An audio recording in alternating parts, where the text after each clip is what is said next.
नमस्कार, आप देख रहे हैं आज तक। आपके साथ मैं हूं सईद अंसारी। स्वागत है आपका शंखनाद में। एनसीबी का शिकंजा आर्यन से अनन्या तक पहुंच चुका है। आज करीब 2.25 घंटे की पूछताछ के बाद अनन्या को एनसीबी ने घर जाने की इजाजत तो दे दी, मगर सुबह 11 बजे कल फिर से बुला लिया है। यानी कि अनन्या पांडे से भी पूछताछ जारी रहेगी। ये पूछताछ कल भी होती रहेगी। तो जाहिर सी बात है एनसीबी कुछ ऐसे सबूत तलाशने में जुटी है जो उसके केस को और मजबूती दे सके। बड़ी खबर इस वक्त की यही है कि कल अनन्या पांडे से दोबारा पूछताछ होगी। आज 2 घंटे तक जोनल डायरेक्टर समीर वानखेड़े ने अनन्या से सवाल जवाब किए हैं और सवाल करने के बाद अब कल फिर से पूछताछ के लिए बुलाया है। यानी कि अभी पूछताछ पूरी नहीं हुई है और कल फिर से अनन्या पांडे को आना पड़ेगा एनसीबी के ऑफिस।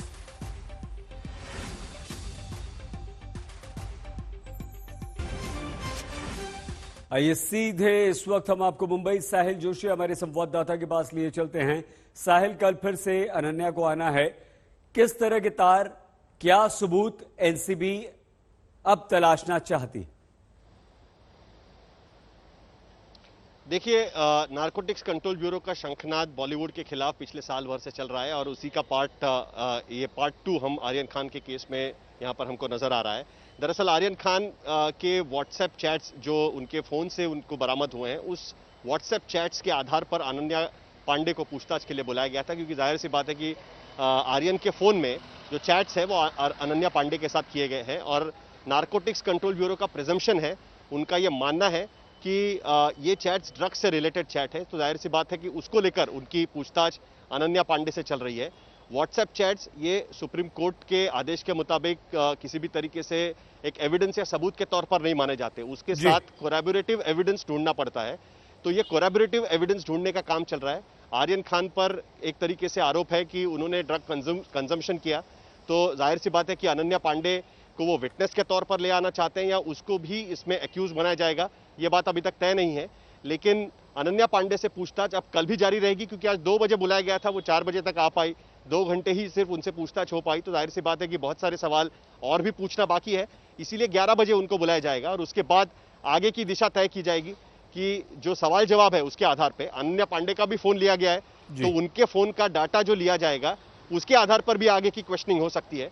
तो ये सारी चीज को मद्देनजर कल 11 बजे दोबारा Ananya Pandey Narcotics Control Bureau के इस दफ्तर में हाजिर होंगी। ठीक है साहिल, आप हमारे साथ बने रहिए, हम और आपसे बातचीत करेंगे। लेकिन हम आपको बताएं कि देखिए, दोपहर 3:12 पर अनन्या पांडे जो है वो अपने घर से निकली और एनसीबी के दफ्तर जाने के लिए। लेकिन दफ्तर के रास्ते में अनन्या 3:30 बजे थी, शाम 4 बजे, यानी कि लगभग वो 38-40 मिनट में पहुंच गई एनसीबी के दफ्तर। उसके बाद शाम 6:15 बजे 6:15 पर वो एनसीबी के दफ्तर से बाहर निकली और इसका मतलब ये हुआ कि 4 बजे से लेकर 6:15 बजे तक, 2 घंटे मान लीजिए आप, 2.25 घंटे तक अनन्या पांडे से सवाल जवाब हुए हैं। और कल सुबह 11 बजे एक बार फिर से एनसीबी ने अनन्या को बुलाया कि आप हमारे दफ्तर आइए और हम एक बार फिर से आपसे पूछताछ करेंगे। तो एनसीबी के नारकोटिक्स कंट्रोल ब्यूरो के जोनल डायरेक्टर समीर वानखेड़े ने अनन्या से सवाल जवाब किए हैं और आर्यन खान, शाहरुख खान का जो बेटा है, उसके साथ चैट में अनन्या की चैट से शक हुआ एनसीबी को। तो एक बार फिर से साहिल के पास लिए चलते हैं।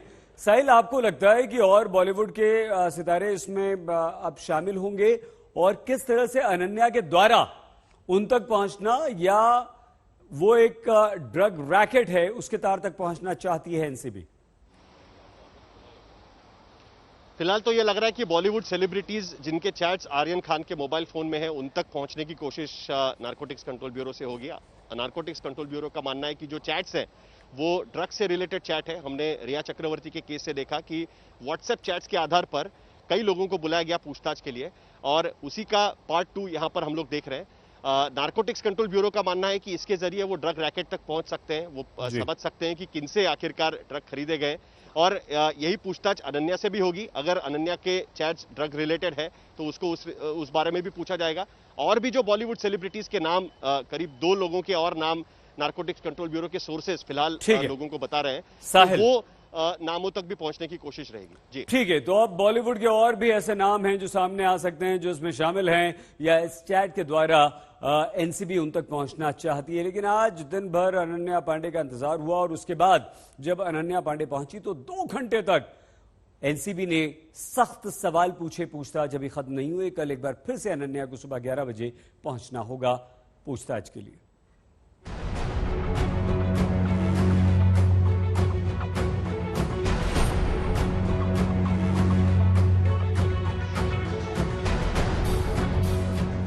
सिल्वर स्क्रीन पर चमकने वाले सितारे जब नारकोटिक्स ब्यूरो के गलियारों में दिखते हैं तो हलचल मच ही जाती है। तो मची हुई है फिर से हलचल। ड्रग्स का सितारों से कनेक्शन पुराना जरूर है, लेकिन इस बार नए चेहरे चर्चा में आ गए हैं।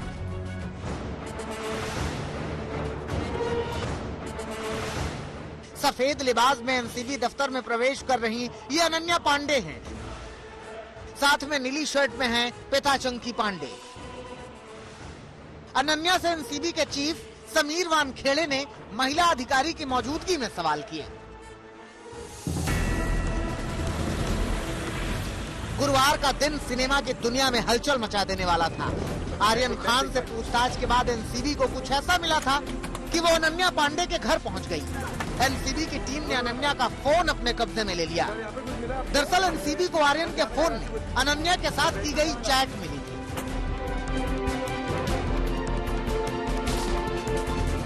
चैट में नशे को लेकर बातचीत हो रही थी।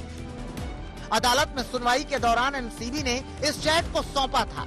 उसी चैट को लेकर ये एनसीबी का एक्शन है। इसी चैट को लेकर वो सबूत जुटाने के साथ ही अनन्या से पूछताछ में जानकारी हासिल करना चाहती है। तो क्या आर्यन के बाद अब अनन्या पांडे भी ड्रग्स केस के जाल में फंस गई हैं? ऐसे सवालों के जवाब में एनसीबी अधिकारी कुछ खुलकर नहीं बोल सके। बस इतना भर कह दिया कि नोटिस देने भर से कोई आरोपी नहीं हो जाता। ये जांच प्रक्रिया का हिस्सा है। जिस तरीके से सम्मान की बात सामने आई कि 2 बजे अनन्या को भेजा है। इन्वेस्टिगेशन है। इन्वेस्टिगेशन में क्वेश्चनिंग के लिए लोगों को बुलाया जाता है। इसका ये मतलब नहीं कि वो कल्प्रिट हैं या वो ही इन्वॉल्वमेंट है। तो यहाँ क्वेश्चनिंग में विटनेसेस को भी बुलाया जाता है, क्वेश्चनिंग में सस्पेक्ट्स को भी बुलाया जाता है। आर्यन के बाद अनन्या पांडे का नाम आने के मायने क्या हैं? मतलब ये है कि एनसीबी क्रूज ड्रग्स केस से जुड़े जितने भी लोग हैं उन्हें बख्शने के मूड में नहीं है। हालांकि माना यह भी जा रहा है कि एनसीबी बॉम्बे हाईकोर्ट में मंगलवार को आर्यन की जमानत पर होने वाली सुनवाई से पहले कुछ न कुछ ढूंढ निकालना चाहती है ताकि उसका केस मजबूत हो सके। नए एविडेंस खोजने की तैयारी की जा रही है, नए एविडेंस को पेश करने की तैयारी की जा रही है, क्योंकि 2 कोर्ट से पहले ही आर्यन खान की बेल खारिज हो चुकी है और अब बॉम्बे हाई कोर्ट में मंगलवार को इसकी सुनवाई होनी है। मंगलवार को जब सुनवाई होगी तो किसी तरीके का अगर कोई नया एविडेंस एनसीबी के अफसर दिखा पाए कोर्ट को, कोर्ट के सामने ला पाए, तो उनका केस और स्ट्रांग हो जाता है, केस और पुख्ता हो जाता है। जाहिर सी बात है कि अनन्या से पूछताछ में कुछ ऐसे सुराग मिल सकते हैं जिनसे आर्यन समेत क्रूज केस में शामिल लोगों पर शिकंजा कसा जा सकता है। मुस्तफा शेख, दिव्येश सिंह और सौरभ वक्तानिया के साथ साहिल जोशी, मुंबई, आज तक।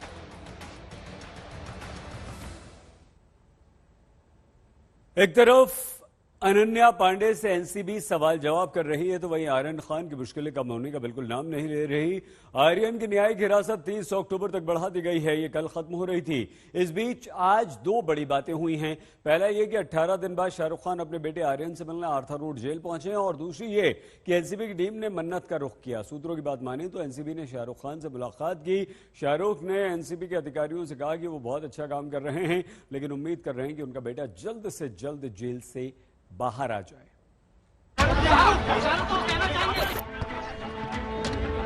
आपके बेटे से क्या बातचीत हुई है? मिस्टर खान,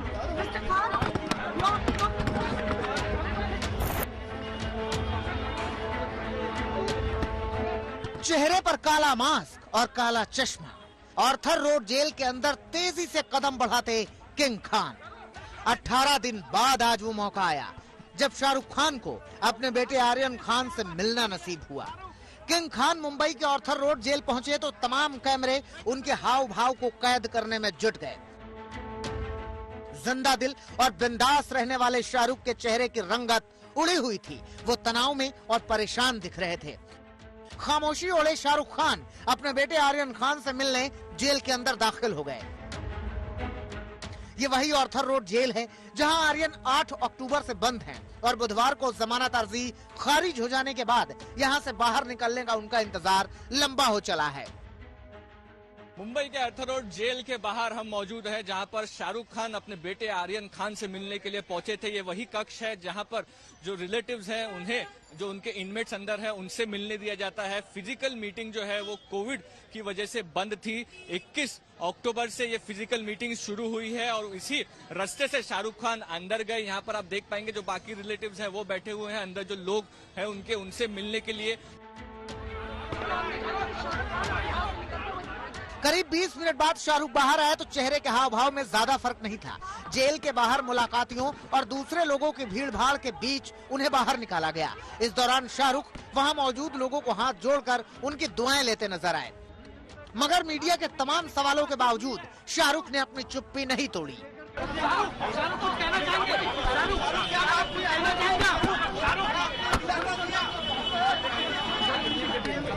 आपके बेटे से क्या बातचीत हुई है शाहरुख?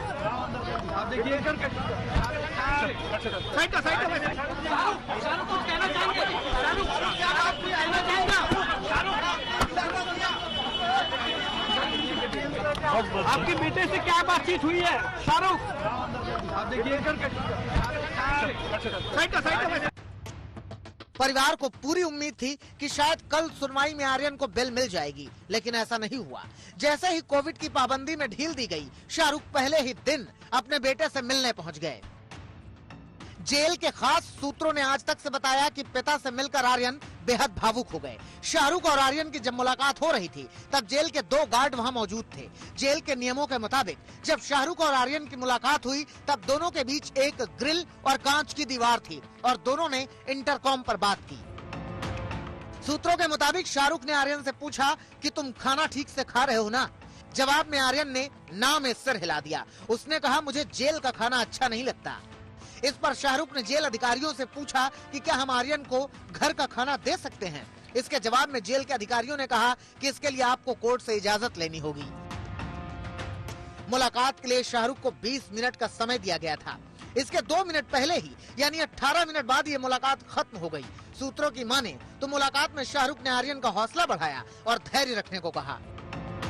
ड्रग्स केस में गिरफ्तारी के बाद पहली बार घर के किसी सदस्य से आर्यन की मुलाकात हुई। इधर शाहरुख ऑर्थर जेल पहुंचे तो वहां एनसीबी ने शाहरुख के घर मन्नत का रुख कर लिया। बेटे आर्यन खान से मिलकर शाहरुख खान 10:15 बजे अपने घर पहुंचे थे। वहीं 1.5 घंटे बाद एनसीबी की टीम पीछे पीछे उनके घर पहुंच गई।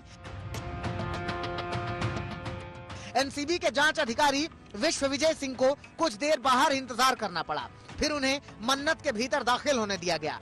अंदर जाकर एनसीबी की टीम की मुलाकात शाहरुख खान की मैनेजर पूजा से हुई। एनसीबी ने उन्हें केस से जुड़े कागजात सौंपे, आर्यन की मेडिकल रिपोर्ट भी दी। दस्तावेज लेने के बाद पूजा जांच अधिकारी को लेकर रिसेप्शन तक पहुंची। वहां से उसने कुछ फोन कॉल किए और उसके बाद दस्तावेज पर दस्तखत कर दिए। एनसीबी की टीम दरअसल एक नोटिस के साथ पहुंची थी। इस नोटिस में लिखा था कि अगर आर्यन के पास कोई भी दूसरा इलेक्ट्रॉनिक डिवाइस है तो उसे जांच के लिए एनसीबी को सौंप दिया जाए। एनसीबी की टीम घर के रिसेप्शन से आगे नहीं गई। उसका सामना ना तो शाहरुख से हुआ और ना ही गौरी से। देखिए, अनन्या पांडे के घर जाने के बाद वही टीम शाहरुख खान के घर यहाँ पर मन्नत आती है। ये मुंबई का सबसे फेमस बांद्रा वेस्ट का बेंच स्टैंड इलाका, जहाँ पर शाहरुख खान का बंगला मन्नत मौजूद है और यहीं पर एनसीबी की टीम आई थी। अब पूरा खेल हाईकोर्ट में जमानत की सुनवाई पर टिका हुआ है। सेशन कोर्ट की सुनवाई में एनसीबी का पलड़ा भारी नजर आया है। ऐसे में हाईकोर्ट में एनसीबी अपना पक्ष और मजबूती से रखना चाहेगी। साहिल जोशी, मुस्तफा शेख और दिव्येश सिंह के साथ सौरभ वक्तानिया, मुंबई, आज तक।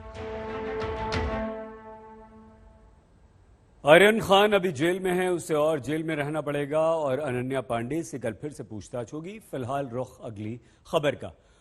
कोरोना के विरुद्ध युद्ध में आज हमारे देश ने एक बहुत बड़ा कदम आगे बढ़ाया। कोरोना वैक्सीन के 100 करोड़ डोज का आंकड़ा आज सुबह 9:45 बजे पूरा करके एक इतिहास रच दिया गया।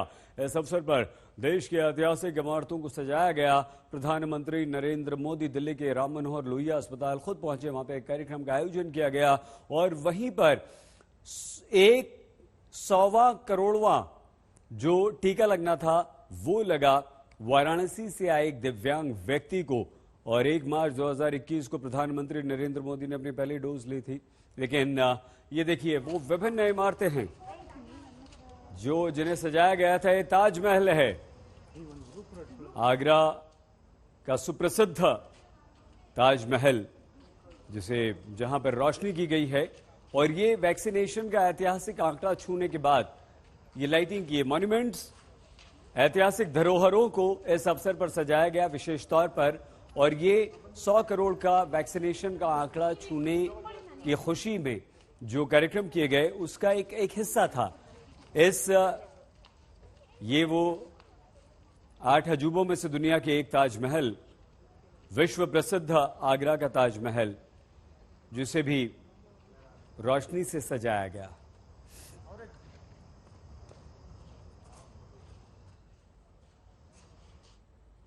रुख अगली खबर का। 3 कृषि कानूनों को समाप्त करने, खत्म करने की मांग पर किसान अड़े हुए हैं और दिल्ली के गाजीपुर बॉर्डर पर डटे हुए हैं। न तो किसानों की समस्याओं का समाधान निकल रहा है और न ही किसान आंदोलन के कारण से बंद हुए रास्ते का समाधान निकल रहा है। लेकिन आज गाजीपुर बॉर्डर से ऐसी तस्वीर आई जिन्होंने हलचल मचा दी। ऐसा लगा जैसे किसान गाजीपुर बॉर्डर से अपने टेंट उखाड़ रहे हैं, मगर सच्चाई वहां पर कुछ और थी।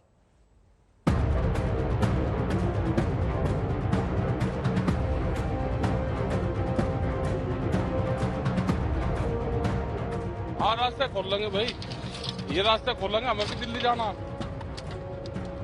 जाना हमें तो। दिल्ली गाजीपुर बॉर्डर की इन तस्वीरों को देखने के बाद हर आदमी के जहन में सबसे पहले यही सवाल गूंजे कि क्या किसानों ने धरना खत्म कर दिया? क्या किसानों ने रास्ता खाली कर दिया? क्या सुप्रीम कोर्ट की टिप्पणी का किसानों पर असर हुआ है? सवालों के जवाब जानने से पहले तस्वीरें देख लीजिए। गमछा बांधे किसान नेता राकेश टिकैत आगे बढ़ रहे हैं। रास्ते पर लगे किसानों के टेंट वो खुद हटा रहे हैं। बाकी के किसान भी नेशनल हाईवे 9 पर रास्ते के टेंट हटा रहे हैं। राकेश टिकैत से ही सवाल किया गया कि क्या वो रास्ता खाली कर रहे हैं? हाँ, रास्ते खोल लेंगे भाई, ये रास्ते खोल लेंगे। हमें भी दिल्ली जाना हमें तो आप तो आज खोल देंगे अपनी तरफ? आज नहीं, अब हमारी तरफ तो कहाँ है, इन्हें हटाओगे आज, इन्हें हटाओगे सबको। बैरिकेड पूरी हटाएंगे आप? बैरिकेड पूरी हटाओगे, और कौन हटाओगा? लेकिन ये सब क्यों हो रहा है अब समझिए। दरअसल किसानों के विरोध प्रदर्शन की वजह से हाईवे जाम है। इसे खाली करने के लिए सुप्रीम कोर्ट में एक याचिका दायर की गई। सुनवाई के दौरान जस्टिस संजय किशन कौल और जस्टिस MM सुंदरेश की बेंच ने कहा कि सड़कें साफ होनी चाहिए। हम बार बार कानून तय करते नहीं रह सकते। आपको आंदोलन करने का अधिकार है, लेकिन सड़क जाम नहीं कर सकते। देश की सबसे बड़ी अदालत के अहाते से निकले इस आदेश ने गाजीपुर बॉर्डर पर हलचल मचा दी। तुरंत ही किसानों ने राकेश टिकैत की अगुवाई में रास्ता साफ करना शुरू कर दिया। किसानों ने पुलिस के बैरिकेड के पास लगे अपने टेंट को तो हटा दिया, लेकिन संदेश ये दिया कि रास्ता किसानों ने नहीं, पुलिस ने रोक रखा है, वो भी बैरिकेड लगाकर। यहाँ से बिल्कुल क्लियर करेंगे, आपको ये दिखाएंगे कि ये किसने बंद कर रखा बंद। ये जो हमें कहने किसान ने बंद करा ना, ये सरकार ने बंद कर रखा। कम से कम आते जाते लोगों को दिखेगा तो ये सब। किसान नेता जो कह रहे हैं वही बात उनके वकील सुप्रीम कोर्ट में कह चुके हैं। साथ में ये भी कि किसानों को प्रदर्शन करने के लिए न तो जंतर मंतर जाने दिया जा रहा है और न ही रामलीला मैदान। लेकिन सॉलिसिटर जनरल ने कोर्ट में कहा कि कुछ लोग रामलीला मैदान को प्रदर्शन की स्थायी जगह बनाना चाहते हैं। इधर अदालत में बहस हुई और उधर राकेश टिकैत बैरिकेड हटाने लगे। जो संदेश है वो ये देने की कोशिश की गई है कि रास्ता पुलिस ने रोक रखा है, किसानों ने नहीं रोक रखा है, जिस तरीके के आरोप लगते हैं। तो कहीं ना कहीं सुप्रीम कोर्ट के आदेश के बाद ही सही ये किसानों ने तय किया है कि रास्ता अपनी तरफ से खोल देंगे, और दिल्ली की तरफ कूच करेंगे। लेकिन अब सब कुछ निर्भर करता है कि प्रशासन का रुख क्या रहेगा, क्या प्रशासन बैरिकेड हटाएगा। मतलब ये है कि जो जहां है वहीं रहेगा, यानी न गाजीपुर बॉर्डर खाली हुआ है, न किसान गाजीपुर बॉर्डर छोड़ रहे हैं। अलबत्ता 7 दिसंबर को अगली सुनवाई में साफ हो सकता है कि रास्ता कैसे साफ होगा। संजय शर्मा के साथ कुमार कुणाल, दिल्ली, आज तक। देखते रहिए आज तक। आज तक HD, सबसे तेज, सबसे ज्यादा।